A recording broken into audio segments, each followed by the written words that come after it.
કેમ છો વિદ્યાર્થી મિત્રો? મજામાં ને?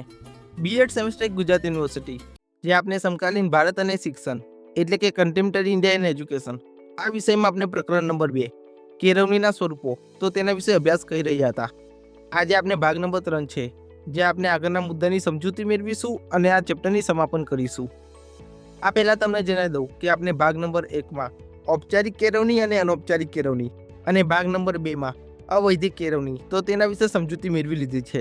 જો તમારા વિડીયો લેક્ચર જોવાના બાકી હોય તો તમે કોર્सेस અથવા પ્લેલિસ્ટમાં જઈ આપના વિડીયો લેક્ચર જોઈ શકો છો, જ્યાં સમકાલીન ભારત અને શિક્ષણ તો તેનું ફોલ્ડર આપેલું છે. આજના વિડીયો લેક્ચરમાં આપણા અભ્યાસના મુદ્દાઓ આ મુજબ રહેશે. આજે આપણે આજીવન કેળવણી એટલે કે લાઈફ લોંગ એજ્યુકેશન તો તેના વિશે સમજૂતી મેળવીશું, જ્યાં સૌ પહેલાં તેની સંકલ્પના એટલે કે આજીવન કેળવણી એટલે શું તો તેના વિશે સમજૂતી મેળવીશું. ત્યારબાદ તેનું મહત્વ, પછી લક્ષણો અને આજીવન કેળવણી આપણે કઈ કઈ જગ્યાથી પ્રાપ્ત થાય એટલે કે આજીવન કેળવણીના માધ્યમો તો તેના વિશે સમજૂતી મેળવીશું. આ મુદ્દાનું સમાપન કરીશું અને છેલ્લે આજીવન કેળવણી એટલે કે લાઈફ લોંગ એજ્યુકેશન અને અનૌપચારિક કેળવણી એટલે કે ઇન્ફોર્મલ એજ્યુકેશન તો બંને વચ્ચેના તફાવતના મુદ્દા વિશે સમજૂતી મેળવીશું અને આપણે સ્વાધ્યાયનું સોલ્યુશન કરીશું. આ સાથે આપણે પ્રકરણ નંબર 2 તો તેની સમાપ્તિ જાહેર કરીશું. માટે આજનો વિડીયો લેક્ચર તમે સંપૂર્ણ જોજો. મુદ્દો 2.5.1 આજીવન કેળવણીની સંકલ્પના. આજીવન કેળવણી એટલે કે લાઈફ લોંગ એજ્યુકેશન તો તેની સંકલ્પના વિશે સમજૂતી મેળવીશું. સંકલ્પના એટલે શું તેનો અર્થ, આજીવન કેળવણીનો અર્થ શું થાય હું તમને સામાન્ય શબ્દોમાં સમજાવી દઉં. આપનો જન્મ થાય, આપણે બાલ્ય અવસ્થા પૂરી કરીએ, કિશોર અવસ્થા પૂરી કરીએ, એ સિવાય આપણે યુવા અવસ્થા અને પ્રૌઢ અવસ્થામાં જઈએ એટલે કે વૃદ્ધત્વ તરફ જઈએ. આ બધા જીવનના ચક્રમાં આપણે કંઈક ને કંઈક નવું ને નવું શીખતા રહીએ છીએ. એટલે કે આપણી કેળવણી, આપનું એજ્યુકેશન એ સતત ચાલતું રહે છે. આને આપણે આજીવન કેળવણી એટલે કે લાઈફ લોંગ એજ્યુકેશન કહીશું. આપણા જન્મથી શરૂ થાય અને જ્યાં સુધી આપણે મૃત્યુ ન પામીએ ત્યાં સુધી આપણે કંઈક નવું ને નવું શીખતા રહીએ છીએ. તો તેનો સામાન્ય અર્થ શું કહેવાય? આજીવન કેળવણી. આજીવન કેળવણી માનવની અખંડ સાધના છે. તે મનુષ્યના જીવનના આયુષ્યના કોઈ એક નાના ભાગ પૂરતો મર્યાદિત કાર્યક્રમ નથી. આ જીવન આપણા જીવનમાં કોઈ મર્યાદિત કે ટૂંકો કાર્યક્રમ નથી. આ એક એવી સતત ચાલતી પ્રક્રિયા છે. આપણે સતત ચાલતી પ્રક્રિયા કીધી છે જે જન્મથી શરૂ થઈ મૃત્યુ સુધી ચાલે છે. લખાણમાં એટલે કે આજીવન કેળવણી તો તેના વિશે શું લખવામાં આવ્યું છે? ખાસ કરીને આપણે અંગ્રેજી ભાષાની વાત કરીએ, ફ્રોમ કેડલ ટુ ગ્રેવ. આનો અર્થ શું થાય? આપણે જન્મ લઈએ ત્યારે પાનું ઝૂલીએ, પાના ઝૂલનાથી લઈને ગ્રેવ એટલે કે કબર સુધી આ શબ્દનો પ્રયોગ કર્યો છે. તેના દ્વારા ભાર મૂકવામાં આવ્યો છે કે જીવનની શરૂઆત સાથે જ કેળવણીનો આરંભ થાય છે અને જીવન પૂરું થતાં જ તે પૂરી થાય છે. આપણા જીવનની શરૂઆત પાનું ઝૂલવાથી થઈ અને કબર એટલે કે મૃત્યુ સુધી પહોંચીએ ત્યાં સુધી જે વચગાળાનો સમયગાળો છે આપણે કંઈક નવું ને નવું શીખતા રહીએ છીએ. આ શીખવાની પ્રક્રિયાને આપણે આજીવન કેળવણી કહીશું, લાઈફ લોંગ એજ્યુકેશન કહીશું. ઔપચારિક કે સારા શિક્ષણ, જે શિક્ષણ આપણે સારા કોલેજ કે યુનિવર્સિટીમાંથી મેળવીએ તેવું ફોર્મલ એજ્યુકેશન કે સ્કૂલમાં મળતું એજ્યુકેશન એ કોઈ કેળવણીનું પૂર્ણવિરામ નથી. એટલે કે સારા કે કોલેજ કે યુનિવર્સિટી તેમાંથી આપણે અભ્યાસ પૂરો કરી લીધો પછી આપણી કેળવણી એટલે કે એજ્યુકેશન પૂરું થઈ ગયું તે એનો પૂર્ણ વિરામ નથી. કેળવણી તો આપણા જીવનભર ચાલે છે. આપણે રોજ નવું ને નવું શીખીએ છીએ. કેળવણી એ મર્યાદિત નથી પરંતુ અનંત છે. આજીવન કેળવણીનો મુખ્ય હેતુ લોકોમાં આજીવન ભણતરની એટલે નવું શીખવાની ટેવો અને વલણોનો વિકાસ કરવાનો છે. જે આપણે આજીવન કેળવણી એટલે કે લાઈફ લોંગ એજ્યુકેશનની વાત કરીએ તો તેનો મુખ્ય હેતુ શું? તો તેનો મુખ્ય હેતુ લોકોમાં આજીવન ભણતરની ટેવો વિકસે, વલણો વિકસે તો તેનું કાર્ય છે. આમ તમને આજીવન કેળવણી વિશે ખ્યાલ આવી ગયો હશે. મુદ્દો 2.5.2 આજીવન કેળવણીનું મહત્વ, importance of life long education. આજીવન કેળવણી આપણે જીવનભર શીખતા રહીએ તો તેનું મહત્વ શું તો તેના વિશે સમજૂતી મેળવીશું. ડૉક્ટર ઝાકીર હુસેન આજીવન કેળવણીનું મહત્વ સમજાતા કહ્યું છે, આજીવન કેળવણી એ સાંપ્રત યુગની અનિવાર્યતા છે. અહીંયા સાંપ્રત યુગની વાત કરવામાં આવી છે. સાંપ્રત યુગ એટલે શું? સાંપ્રત યુગ એટલે કે વર્તમાનનો યુગ. આજીવન કેળવણી એ વર્તમાન યુગની અનિવાર્યતા છે. એટલે કે વર્તમાન યુગમાં તમારે આજીવન શિક્ષણ તો મેળવવું પડે આ તમારા માટે ફરજિયાત છે. જે આપણે અંગ્રેજી ભાષામાં કીધું છે, life long learning has become the condition of survival in our age. એટલે કે અત્યારના સમયમાં આપણે સર્વાઈવલ કરવું હોય, જીવન જીવવું હોય, તો તેના માટે લાઈફ લોંગ એજ્યુકેશન એ આપણી કન્ડિશન બની ગઈ છે, એ આપની જરૂરિયાત બની ગઈ છે. હવે આજીવન કેળવણીના મહત્વ દર્શાવતા મુદ્દા વિશે સમજૂતી મેળવીશું. આજીવન કેળવણી એટલે કે લાઈફ લોંગ એજ્યુકેશન. આપના જીવનમાં તેનું શું મહત્વ છે, તો તેના મુદ્દાઓ નીચે મુજબ આપેલા છે. પહેલો મુદ્દો છે જ્ઞાનના વિસ્ફોટને પહોંચી વળવા. જ્ઞાનનો વિસ્ફોટ એટલે શું?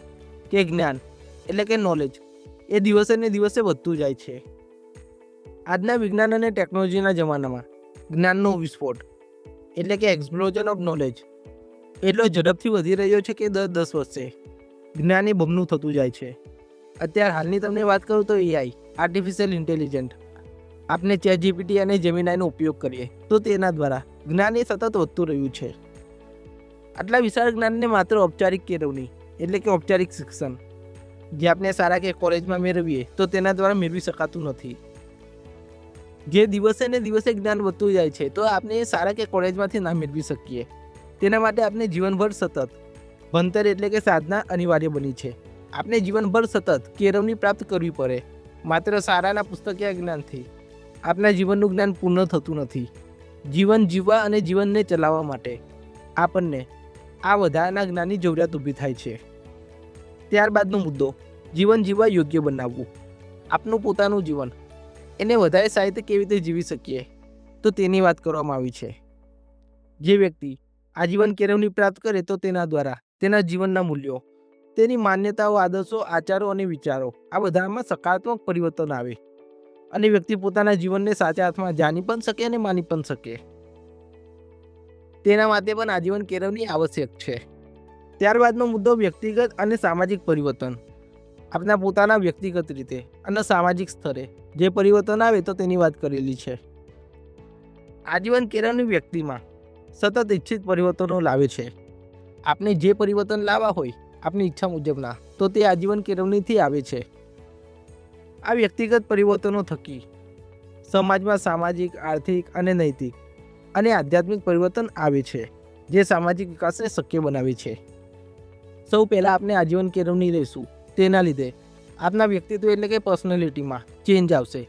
આપની પર્સનાલિટી, આપનું વ્યક્તિત્વ જેવું ચેન્જ થયું તેવી જ રીતે સમાજમાં આપણો સામાજિક, આર્થિક, નૈતિક અને આધ્યાત્મિક આ જે પરિવર્તનો છે તો તેના દ્વારા પણ આપણો સામાજિક વિકાસ શક્ય બનશે. જેમ આપણો સામાજિક વિકાસ શક્ય બને એવી રીતે જ વ્યાવસાયિક સજ્જતા અને આર્થિક સમૃદ્ધિ. આજીવન કેળવણી આપણી વ્યાવસાયિક સજ્જતા અને આર્થિક સમૃદ્ધિ માટે પણ જરૂરી છે. વ્યક્તિ જીવનના દરેક તબક્કે નવું શીખતો રહીને પોતાના વ્યવસાયમાં થતા નવા સંશોધનો અને ફેરફારોથી માહિતગાર રહે છે. આનાથી તેના વ્યાવસાયિક કૌશલ્યો સમૃદ્ધ થાય છે જે અંતે સમાજની આર્થિક પરિસ્થિતિને પણ મજબૂત બનાવે છે. જે વ્યક્તિ આજીવન કેળવણી પ્રાપ્ત કરે તો તેના દ્વારા પોતાના વ્યવસાયમાં તો તેને નવા સંશોધનો થાય અને તે માહિતગાર રહે. તેની સાથે સાથે જે તેની સ્કિલ્સ એટલે કે કૌશલ્ય છે તેમાં પણ તે સમૃદ્ધ થતો જાય અને સમાજની આર્થિક પરિસ્થિતિને પણ તે વ્યક્તિ મજબૂત બનાવે. આજીવન કેળવણી એ શિક્ષણથી વંચિત બાળકો માટે એક આશાનું સ્વરૂપ છે, એક ઉમ્મીદ અપાવે છે. સામાજિક અને આર્થિક અગવડોના કારણે દેશના ઘણા બાળકો સારા શિક્ષણ મેળવી શકતા નથી. અમુક સામાજિક કારણો હોય અને અમુક આર્થિક કારણો હોય તેના લીધે બાળકોને શિક્ષણ મળતું નથી. તેના કારણે શું થાય? જે બાળકો હોય એ નિરક્ષરતાના અંધકારમાં ધકેલી જાય. આવા બાળકોને સાક્ષરતા અપાવવા માટે આજીવન કેળવણી ખૂબ જ ઉપયોગી સાબિત થઈ છે. ત્યારબાદનો મુદ્દો છે વૈજ્ઞાનિક અભિગમનો વિકાસ. એટલે કે જે સાયન્ટિફિક અપ્રોચ હોય તો તેનો વિકાસ થાય, તેનું ડેવલપમેન્ટ થાય. તેના માટે પણ આજીવન કેળવણી એ જરૂરી છે. નિરક્ષર પ્રૌઢોને સાક્ષર કરવા. જે પ્રૌઢો એટલે કે વૃદ્ધ વ્યક્તિ, જે વૃદ્ધ વ્યક્તિ નિરક્ષર છે એટલે કે અભણ છે તેમને સાક્ષર કરવા માટે અને ભણેલા કે અર્ધ ભણેલા સૌને આજના વિકસતા સમાજમાં વૈજ્ઞાનિક અભિગમ એટલે કે સાયન્ટિફિક અપ્રોચ માટે તૈયાર કરવા આજની કેળવણી શિક્ષણ ખૂબ જ જરૂરી છે. અત્યાર હાલનો સમય દરેક વ્યક્તિ સાયન્ટિફિક અપ્રોચ રાખે, વૈજ્ઞાનિક તર્કબદ્ધતા રાખે તે જરૂરી છે. હવે આપણે મુદ્દો 2.5.3 આજીવન કેળવણીના લક્ષણો. તો તેના વિશે સમજૂતી મેળવીશું. આજીવન કેળવણી એ કેળવણીનું અનૌપચારિક એટલે કે ઇન્ફોર્મલ સ્વરૂપ છે. વ્યક્તિ પોતાના જન્મથી લઈને મૃત્યુ સુધી આસપાસના વાતાવરણમાંથી આ કેળવણી પ્રાપ્ત કરે છે. આજીવન કેળવણી દ્વારા વ્યક્તિનો સ્વાભાવિક અને સાહજિક વિકાસ શક્ય બને છે. તે વ્યક્તિના સમગ્ર જીવન દરમિયાન આવતા જીવનના દરેક તબક્કા અને માનવ વિકાસના બધા જ પાસાને આવરી લે છે. આ સિવાય તમને વાત કહું તો પૂર્વ પ્રાથમિક એટલે કે આંગણવાડી, પ્રાથમિક એટલે કે ધોરણ 1 થી 8 સુધી, માધ્યમિક એટલે કે ધોરણ 9 થી 10 સુધી અને યુનિવર્સિટી જેવી વિધિસરની કેળવણી એટલે કે ફોર્મલ એજ્યુકેશન એ આજીવન કેળવણીનો જ એક ભાગ છે. વિધિસરની કેળવણી આપતી સંસ્થાઓ પણ આજીવન કેળવણીનો જ સાધનો છે. જે ફોર્મલ એજ્યુકેશન એટલે કે વિધિસરની કેળવણી આપણે પ્રાપ્ત કરીએ તો તેનો હેતુ પણ આપણે આજીવન કેળવણી પ્રાપ્ત કરીએ, જીવનભર શીખતા રહીએ તે જ રહેલો છે. આજીવન કેળવણી એ નવીન પરિબળોને ધ્યાનમાં રાખીને શિક્ષણના અલગ સાધનો અને માધ્યમોનો ઉપયોગ કરવા જેટલો ગતિશીલ એટલે કે ડાયનેમિક અભિગમ ધરાવે છે. અત્યારે આપણે યુટ્યુબમાંથી એજ્યુકેશન પ્રાપ્ત કરીએ તો એ પણ આજીવન કેળવણીનું એક સ્વરૂપ છે. તે વિદ્યાર્થીને ભણતરની નવી તકો અને વિવિધ સિદ્ધિઓ દ્વારા પ્રેરિત કરે છે. આજીવન કેળવણીના ધ્યેયો સિદ્ધ કરવા માટે વ્યક્તિમાં શિક્ષણ ક્ષમતા હોવી જરૂરી છે. જે વ્યક્તિને ખરેખર એજ્યુકેશન પ્રાપ્ત કરવું હોય તો તેનામાં કેપેસિટી હોવી પણ જરૂરી છે. આજીવન કેળવણીનું અંતિમ લક્ષ્ય માનવ જીવનની ગુણવત્તાને જાળવી રાખવાનું અને તેમાં સતત સુધારો લાવવાનું છે. આપના જીવનની ગુણવત્તામાં સતત સુધારો થાય, વધારે સારી રીતે આપણે જીવી શકીએ તો તે આજીવન કેળવણીનો અંતિમ ધ્યેય છે. આમ મિત્રો, આપનો આ મુદ્દો પણ પૂર્ણ થાય છે. આપને આજીવન કેળવણી એટલે કે લાઈફ લોંગ એજ્યુકેશન તેના વિશે સમજૂતી મેળવી લીધી. પરંતુ આ આજીવન કેળવણી આપને કઈ બાજુથી પ્રાપ્ત થાય, કઈ જગ્યાઓથી પ્રાપ્ત થાય તો તેના વિશે સમજૂતી મેળવીશું. મુદ્દો 2.5.4 આજીવન કેળવણીના માધ્યમો એટલે કે mediums of life long education. આજીવન કેળવણી આપણને કઈ જગ્યાથી પ્રાપ્ત થાય તો તેના વિશે આ મુદ્દામાં સમજૂતી આપવામાં આવી છે. આજીવન કેળવણી આખી જિંદગી ચાલતી પ્રક્રિયા હોવાથી વ્યક્તિ પોતાના જીવન વિકાસ દરમિયાન જે પણ વ્યક્તિઓ, જૂથો, સંસ્થાઓ કે સાધનોના સંપર્કમાં આવે છે. અહીંયા વાત શું કરી છે કે આજીવન કેળવણી એ આખી જિંદગી ચાલતી પ્રક્રિયા છે અને હું મારા પોતાના જીવન વિકાસ દરમિયાન જે પણ વ્યક્તિઓના, જે પણ જૂથોના, સંસ્થાઓના કે સાધનોના સંપર્કમાં આવીશ તે તમામ આજીવન શિક્ષણના માધ્યમ બની જાય છે. તેમાં નીચે દર્શાવેલા માધ્યમોનો સમાવેશ થાય છે. હવે આપણને ઉદાહરણ આપેલા છે કે કઈ જગ્યાએથી આપણને આજીવન કેળવણી પ્રાપ્ત થાય છે તો તેના વિશે સમજૂતી મેળવીએ. પહેલો મુદ્દો આપ્યો પ્રાથમિક અને સામાજિક માધ્યમો. આજીવન કેળવણીની શરૂઆત આપણા ઘરથી થાય અથવા કુટુંબથી થાય છે. સૌ પહેલાં આપણા ઘરથી શરૂઆત થાય. આપણા માતા પિતા, પછી આપણા ભાઈ બહેનો, આપણા દાદા દાદી, તો તેમનાથી આપણે એજ્યુકેશન એટલે કે કેળવણી પ્રાપ્ત કરીએ. ત્યારબાદ વ્યક્તિ એટલે કે આપણે પોતે, આપણા પડોશ અને મિત્ર જૂથો એટલે કે આપણા પોતાના પડોશીઓ અને મિત્રો, તો તેમના પાસેથી થોડું એજ્યુકેશન મેળવીશું. સામાજિક અને રાજકીય તથા સાંસ્કૃતિક જૂથો, ઔદ્યોગિક મંદિરો વગેરેના સંપર્કમાં આપણે આવીશું અને ઘણું શીખીશું. કુટુંબ ઉપરાંત સમાજ અને પ્રકૃતિ પણ શિક્ષણ આપે છે. જેમ આપણને કુટુંબ શિક્ષણ આપે તેવી રીતે આપણું સમાજ પણ શિક્ષણ આપે અને પ્રકૃતિ એટલે કે પર્યાવરણ પણ આપણને શિક્ષણ આપે. જે આપણે પ્રાથમિક અને સામાજિક માધ્યમોની વાત કરી તો તે ઇન્ફોર્મલ એજ્યુકેશનમાં સમાવેશ થાય. તેમાં કોઈ સંસ્થા આવી નથી જે આપણને વ્યવહારિક સ્વરૂપે શીખવાડે. હવે આપણા શૈક્ષણિક માધ્યમો આવશે. શૈક્ષણિક માધ્યમો એટલે શું? આપનું એજ્યુકેશન, કેળવણી હવે ઔપચારિક સ્વરૂપ ધારણ કરશે. આપણે શાળામાં જઈશું, મહાશાળા એટલે કે કોલેજોમાં જઈશું અને યુનિવર્સિટીમાં જઈશું. ત્યાં શિક્ષક કે પ્રાધ્યાપક અને કર્મચારીઓ વગેરે શિક્ષણ માટેના મુખ્ય સાધનો છે. આપણને શિક્ષક એટલે કે ટીચર અને પ્રાધ્યાપક એટલે કે પ્રોફેસર તથા કર્મચારીઓ તેમના દ્વારા પણ આપણને શિક્ષણ મળી શકે છે. શૈક્ષણિક સંસ્થાઓમાંથી કેળવણી મેળવ્યા બાદ આપણે જાહેર સ્થળોમાંથી કેળવણી મેળવીશું.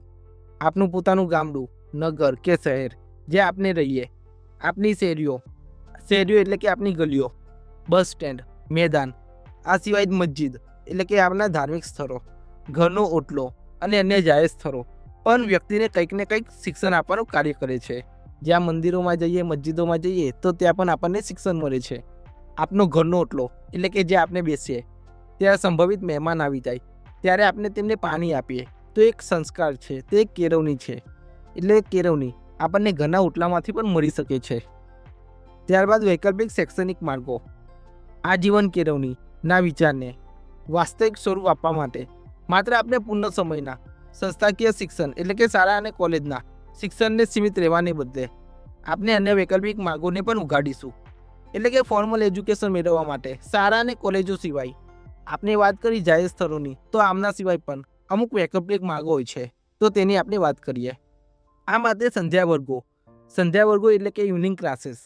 ઘણી એવી જગ્યા હોય, ધારો કે જે ટ્યુશન ક્લાસીસ હોય તે ઇવનિંગમાં ચાલે, તો તેવા સંધ્યા વર્ગો દ્વારા પણ આપણે એજ્યુકેશન એટલે કે કેળવણી મેળવી શકીએ છીએ.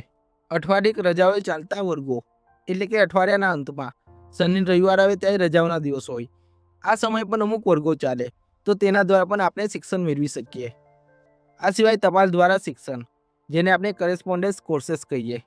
આપણે પત્ર લખતા શીખીએ અને પત્ર વ્યવહાર કરીએ. આ સિવાય મુક્ત વિદ્યાપીઠો એટલે કે ઓપન યુનિવર્સિટીઝ, જેમ કે બાબા સાહેબ આંબેડકર ઓપન યુનિવર્સિટી અને Indira Gandhi national open university IGNOU.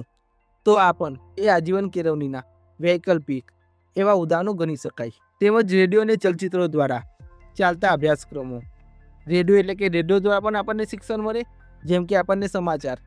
ચલચિત્રો એટલે કે આપણે ટેલિવિઝન, તેમના દ્વારા ચાલતા અભ્યાસક્રમો જેવી સગવડો ઊભી કરવી પડશે. આપણે એક વસ્તુ કહીએ, અભિક્રમિત અધ્યયન એટલે કે પ્રોગ્રામ લર્નિંગ. તમારા ટીવીમાં અભ્યાસ માટેના વિડીયો લેક્ચર્સ આવે એટલે કે એને પ્રોગ્રામ કહેવાય, અને પ્રોગ્રામ લર્નિંગ દ્વારા પણ આપણે શિક્ષણ મેળવી શકીએ.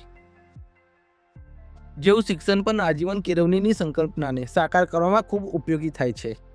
આમ આજીવન કેળવણી વ્યક્તિને શિક્ષણ મેળવવા માટે માત્ર ઔપચારિક શિક્ષણ પદ્ધતિ નહીં, પરંતુ વિવિધ વૈકલ્પિક સાધનો અને તરોની એટલે કે પદ્ધતિઓની છૂટ આપે છે.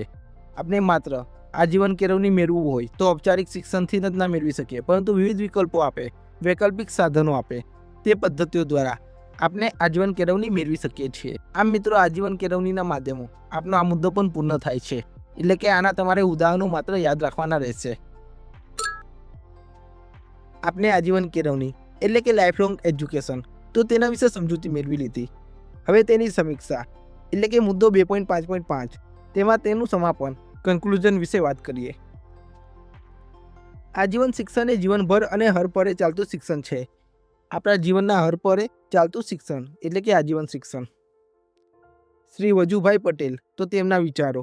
તેઓના શબ્દોમાં આજીવન કેળવણીનો અર્થ સ્પષ્ટ કરતા જણાવાયું છે. શ્રી વજુભાઈ પટેલના મત મુજબ આજીવન કેળવણીનો આપણે સમજૂતી મેળવીએ.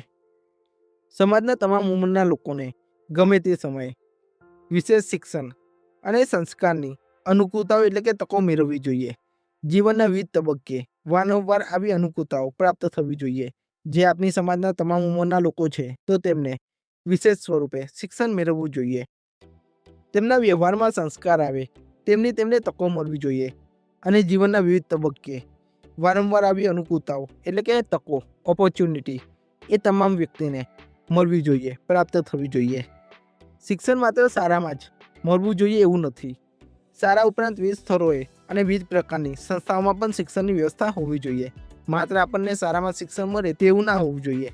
તેની જગ્યાએ વિવિધ સંસ્થાઓમાં પણ આપણને શિક્ષણ મળવું જોઈએ.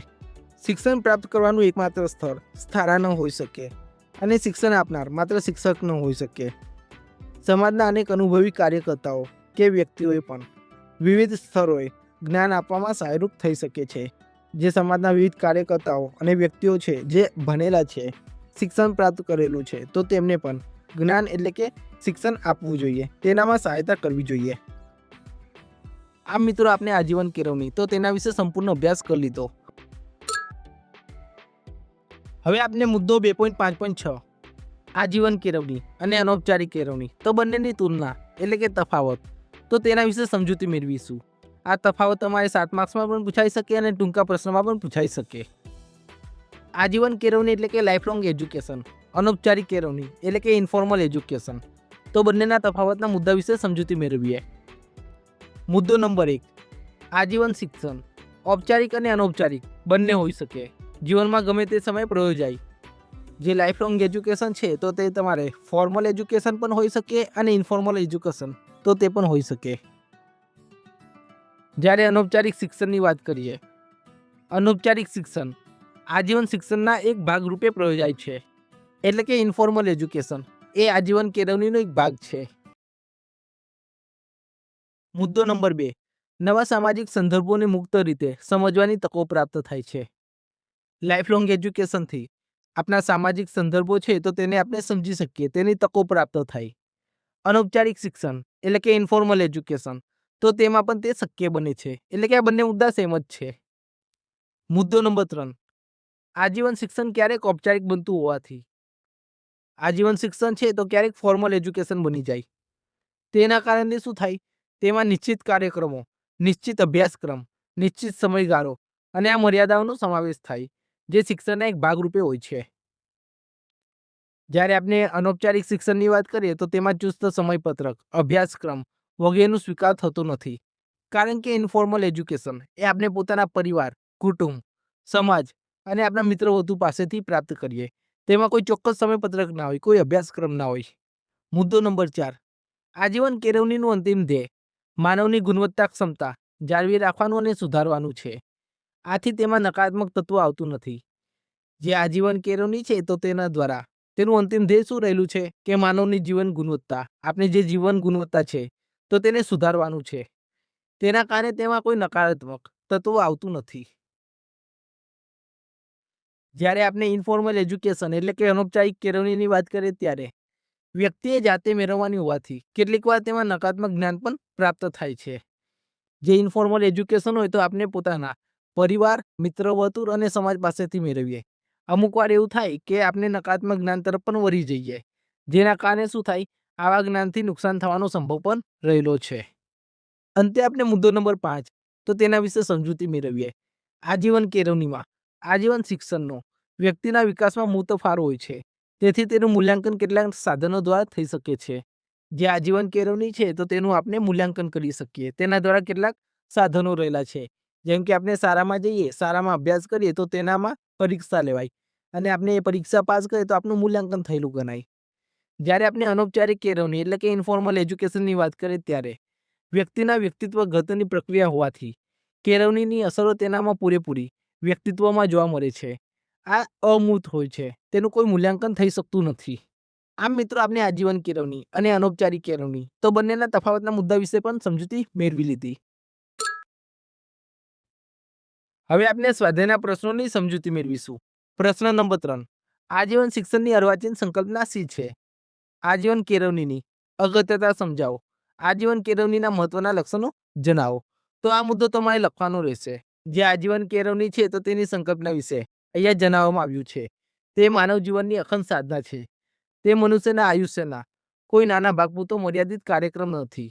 તે સતત ચાલતી પ્રક્રિયા છે. આજીવન કેળવણી આપણા સતત ચાલે છે, જે જન્મથી શરૂ થઈ મૃત્યુ સુધી ચાલે છે. એટલે કે ફ્રોમ ક્રેડલ ટુ ગ્રેવ. આ શબ્દ પ્રયોગનો આપણે ઉપયોગ કર્યો છે. જીવનની શરૂઆત સાથે કેળવણીનો આરંભ થાય છે અને જીવન પૂરું થતાં તે પૂરી થાય છે. ઔપચારિક શિક્ષણ એટલે કે ફોર્મલ એજ્યુકેશન, જે સારા શિક્ષણ આપણે સ્કૂલમાંથી મેળવીએ તો તેના વિશે સમજૂતી આપવાની રહેશે. તે કેળવણીનું પૂર્ણ વિરામ નથી.